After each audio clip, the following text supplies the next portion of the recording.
Paris, Spain continued its long-running domination of international soccer in incredible fashion on Friday, claiming the men's Olympic gold medal with a frantic, frenzied 5-3 extra-time victory over France in a match that included just about everything. There was an early deficit, a spirited reversal, a blown 2-goal lead, a dramatic VAR stoppage-time French penalty, and, ultimately, Spanish superiority when it mattered most to leave French coach Thierry Henry, as well as a packed and passionate home crowd at the Parc des Princes, absolutely crushed. The match was a watch-it-again-right-now classic, the highest-scoring men's final in Olympic history.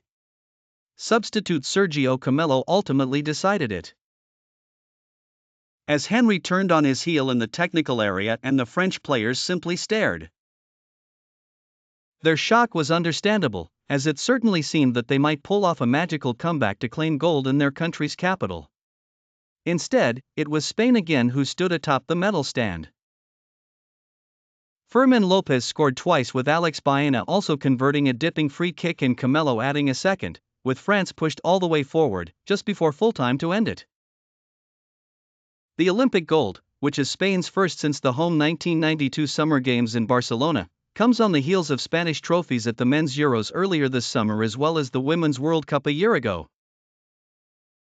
Add in titles at both the men's and women's U19 European Championships last month, not to mention Spanish club teams winning the men's and women's Champions League trophies this season, and the soccer universe is very clearly living through a near-total Spanish siege.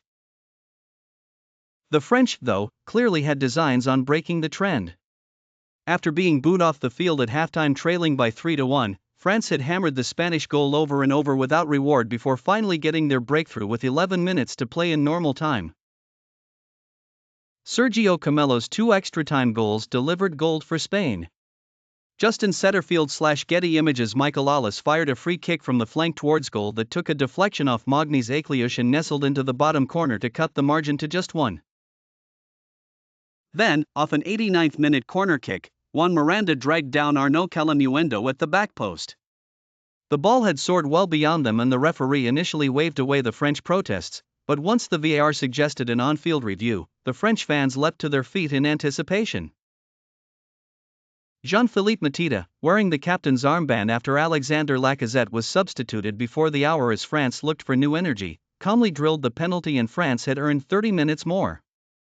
Of course, even reaching that point was an ordeal. After falling behind when Arnaud Tenis woefully misplayed Enzo Millo's shot in the 12th minute, Spain flipped the game completely around in the middle of the first half. In the space of just 10 minutes, Lopez, the Barcelona wunderkind, scored twice while Baena dipped a marvelous free kick over the wall to shock the French fans, which included France's senior national team coach Didier Deschamps as well as former Arsenal boss Arsène Wenger.